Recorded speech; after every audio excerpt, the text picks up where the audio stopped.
कोयटा के अंदर रात को सेरीना होटल, जो कि सबसे ज्यादा सिक्योर होटल समझा जाता है कोयटा के अंदर, वहां अटैक होता है। और अटैक कोई बाहर नहीं होता बल्कि सेरीना की पार्किंग लॉट में होता है, यानी सिक्योरिटी के चेक से गुजरने के बाद एक ऐसी गाड़ी जो कि 50-60 किलोग्राम धमाका खेज मवाद से भरी होती है, वो कोयटा के सेरीना होटल की पार्किंग में पहुंचती है और उसके बाद धमाका होता है। 5 अफराद अपनी जान की बाजी हार देते हैं और कई जख्मी भी होते हैं। ऐसी सूरत हाल में इससे कुछ दिन पहले हम लोगों ने कलअदम तहरीक लबैक पाकिस्तान का बड़ा ही पुरतशद्दुद एहतजाज देखा। उस पुरतशद्दुद एहतजाज में तहरीक तालिबान पाकिस्तान ने कलअदम तहरीक लबैक पाकिस्तान की सपोर्ट की, और इसके साथ साथ कोयटा धमाके के अंदर भी तहरीक तालिबान पाकिस्तान ने जिम्मेदारी कबूल की। याद रहे कि उससे कुछ अरसे पहले भारत ने तहरीक तालिबान पाकिस्तान, जमातुल अहरार और बहुत सारे छोटे छोटे फैक्शंस को इकट्ठा करने की कोशिश की थी अफगानिस्तान में बैठकर। ऐसी सूरत हाल में FATF का मामला हमारे सर के ऊपर मंडला रहा है। क्या भारत पाकिस्तान के इमेज को खराब करने के लिए, पाकिस्तान ने जो बड़े ही मेहनत और हजारों जानें देने के बाद अमन अर्न किया, उसको खराब करने के लिए एक बार फिर सरगर्म हो गया है? क्या जाने अनजाने में हमारे मासूम लोग दुश्मन के आलाए कार तो नहीं बन रहे? ये एक अहम सवाल है जिसके हवाले से हम बात करेंगे।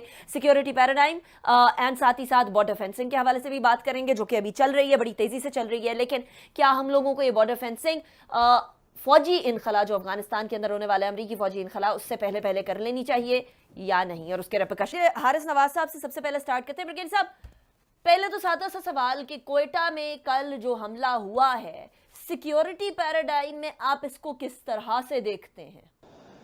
देखें, ये एक बहुत बड़ा सिक्योरिटी लैप्स है। अब मैं सेरीना होटल में बहुत जगह ठहरा हूँ, वहाँ पर प्रॉपर गेट है, वहाँ पर पहले गाड़ी चेक होती है, उसके बाद अंदर आती है, सेकंड बैरियर है, वहाँ फिर चेक होता है। दैट मीन्स के सिक्योरिटी में से कोई ना कोई इसमें ज़रूर इन्वॉल्व है। अदरवाइज ये गाड़ी एक्सप्लोसिव से पड़ी हुई, वहाँ जो उनके डिटेक्टर होते हैं वो शोर मचा देना चाहिए था, रेड अलर्ट पहुँच जाना चाहिए था और वहीं पता चल जाता। फिर वो जाके पार्किंग में पार्क हुई है, फिर खुद कुछ बम्बार ने अपने आप को एक्सप्लोसिव उड़ा दिया। तो ये वहाँ पर भी चेक करने की ज़रूरत है कि उसने क्या कैसे अंदर आया, उस वक्त ड्यूटी पे कौन थे, कि मेन गेट के ऊपर और बैरियर के ऊपर उन्होंने कैसे गाड़ी को अंदर आने दिया, क्यों चेक नहीं किया गया। और फिर ये तमाम इतने रास्ते से गाड़ी, वो बड़ा सेंसिटिव एरिया है, साथ ही कैंटोनमेंट है, उधर से ही होकर ये गाड़ी आती है। आप ये देखें कि कितना बड़ा सिक्योरिटी लैब्स है कि सब जगह से गाड़ी गुजरी एक्सप्लोसिव से भरी हुई और वो कोई पकड़ नहीं उसको सका। तो ये हमें इनवर्ड भी देखना है कि हमने अपना वो कैसे टिकना। और एक और बताऊं, देखिए सिक्योरिटी एजेंसीज बहुत ज़्यादा नेट्स बर्स्ट करती है, अभी भी किए हैं, before they can do something, लेकिन कोई ना कोई इंसिडेंट हो जाता है। इसके लिए गवर्नमेंट को, आवाम को, सिक्योरिटी फोर्सेस को दे to work out a strategy कि हमने कैसे इसको सेफ सिटी बनाना है, कैसे इसको डिनाई करना है, बॉर्डर को कैसे हमने सील करना है, हमारे अंदर जो लोग हैं वो कौन है जिनको सहूलतकारी करते हैं। आपके अफगान जो आपके लोग हैं, जब मुहाजिरीन, वो बहुत तादाद में, they are the breeding place जहाँ वो जाकर रिफ्यूज भी ले लेते हैं। ये गवर्नमेंट को सारी चीज़ें अफगान गवर्नमेंट से और अमेरिकन से बात करने की जरूरत है कि हमारी सर्वाइवल की बात है। Right, agreed.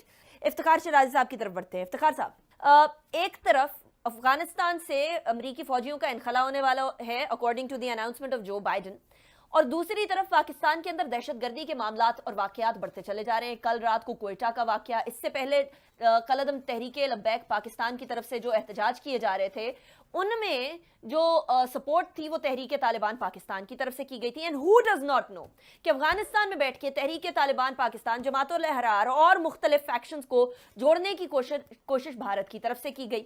ऐसी सूरत हाल में क्या जब फौजी इनखला होगा अफगानिस्तान में, तो एक बार फिर पाकिस्तान के अंदर दहशतगर्दी की सरगर्मियां बढ़ेंगी?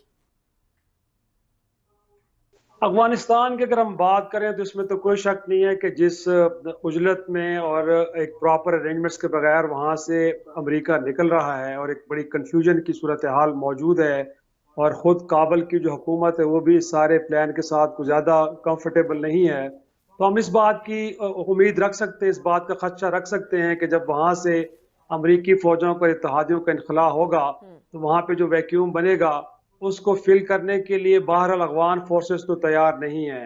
ان کے اگرچہ ٹریننگ کی گئی ہے, ان کو اکوپ کیا گیا ہے, لیکن اس قابل نہیں ہے کہ وہ افغانستان کے اندر سیکیورٹی کے معاملات کو دیکھ پائیں. تو ہمیں لگتا ہے کہ وہاں پہ صورتحال کو اس طرح کی بنے گی کہ جہاں پہ پھر جو معاہدے ہوں گے ان کی خلاف ورزیاں بھی ہوں گی, اور طالبان زیادہ سپیس لینے کے چکر میں وہاں پہ دہشت گردی کی کارروائیاں کریں گے. لیکن پاکستان کے اندر یہ جو ریسنٹ ایپیسوڈ ہوا ہے, اس کو یہ کوئی زیادہ ہمیں کوئی لگتا نہیں ہے کہ قابل فہم بات ہو کہ کیا ایسا ہوا, سوائے یہ کہ تحریک لبیک کو کالعدم قرار دیا گیا, ان کے خلاف ایک کارروائی ہوئی, اور جیسے آپ نے بھی اپنے ابتدائیے میں کہا کہ بہرحال کالعدم تحریک طالبان کی طرف سے اس پارٹی کو سپورٹ کیا گیا اور حکومتی اقدام کو کنڈیم کیا گیا. تو میرا خیال میں کیونکہ بلوچستان ایک سافٹ ٹارگٹ تصور ہوتا ہے, اور پھر بلوچستان افغانستان کے ساتھ بارڈرنگ ایک پروونس ہے, اور وہاں کی جو بارڈر ہے وہ بھی بڑی ایک پورس بارڈر ہے, گویا کہ ہم اس کو بہتر انداز میں سیکیور نہیں کر پائے ابھی تک. اگرچہ اس طرف ہم نے جو قبائلی علاقے وہاں تو فینسنگ کر دی ہے, بٹ افغانستان کے ساتھ جو بلوچستان کے علاقہ لگتا ہے وہاں پہ ابھی تک ہم اس طرح کے ارینجمنٹس نہیں کر پائے. تو وہاں پہ سرحد کے آر پار دہشت گردوں کی آمد رفت, اور ساتھ میں کہوں گا کہ بلوچستان کے اندر بہرحال کالعدم تنظیموں کا نیٹ ورک ابھی کہیں نہ کہیں ضرور موجود ہے.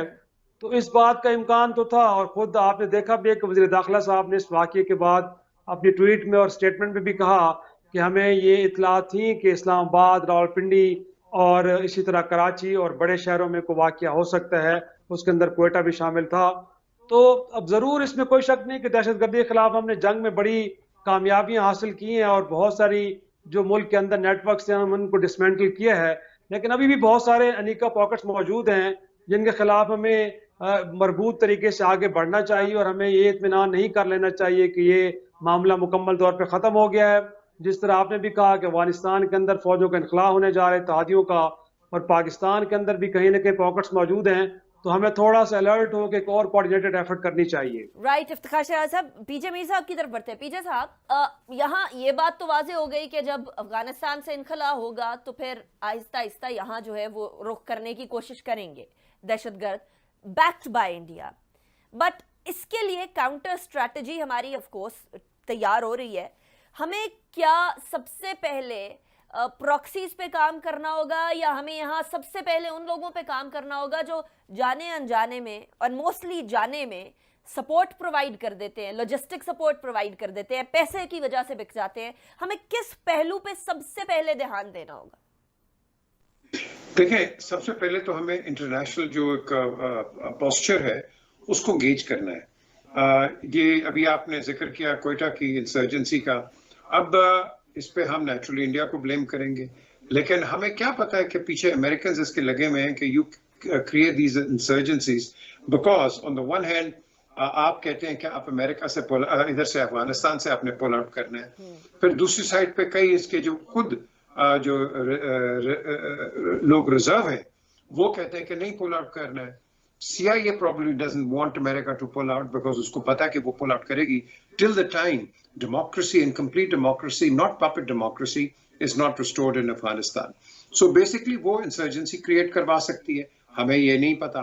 But at the end of the day, Afghanistan ہمیشہ ایک destabilized ملک رہا ہے and a pawn رہا ہے because of the Russians at the behind, or more to the point the Soviet Union. اب سوویت یونین نہیں ہے, رشیا ایک ایمرجنگ فورس آ رہی ہے, امریکہ کو اس کی تکلیف ہو رہی ہے, اس نے اس کے بینکس پہ بھی آپ کہہ لو کہ سینکشنز لگائے ہوئے ہیں, they can't operate properly.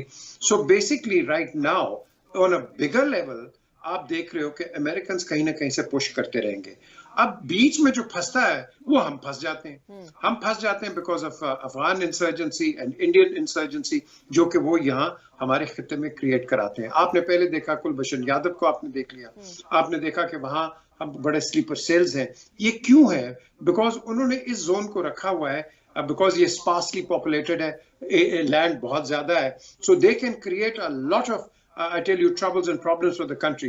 Whereas in comparison آپ دیکھو کہ خیبر پختونخوا میں اس طرح کی وہ چیزیں نہیں ہیں جو کہ ہم بلوچستان میں دیکھتے ہیں, کیونکہ وہاں آپ کا انسرجنٹ جو ہے وہ غائب بھی ہو سکتا ہے. But today what we need to do is perhaps give a counter message well, not that bluntly, जिस तरह के शेख साहब ने दिया है, but give a message कि देखो आपका वजीर आजम अगर कह रहा है कि भाई हम सीज फायर कर रहे हैं, हर अपने लाइन ऑफ कंट्रोल पे हम अपने आप को दोनों रिस्ट्रेन कर रहे हैं, तो फिर यहाँ हम क्यों एक्टिविटीज कर रहे हैं? आप किसके कहने पे ये इंसर्जेंसीज करवा रहे हो? क्या वजह है कि अब बिल्कुल हर चीज पीस प्रोसेस में चल रही है, and all of a sudden you're creating a difficult situation for Pakistan. Pakistan तो इस तरह लाइन पे नहीं आएगा. तो मैं समझता हूँ कि इनको एक हमें बड़ा Kurt, delicate, sensitive and a serious message has to be given across the border. Please do not encourage these sort of insurgencies, because आप करोगे इसकी retaliation पाकिस्तान करेगा.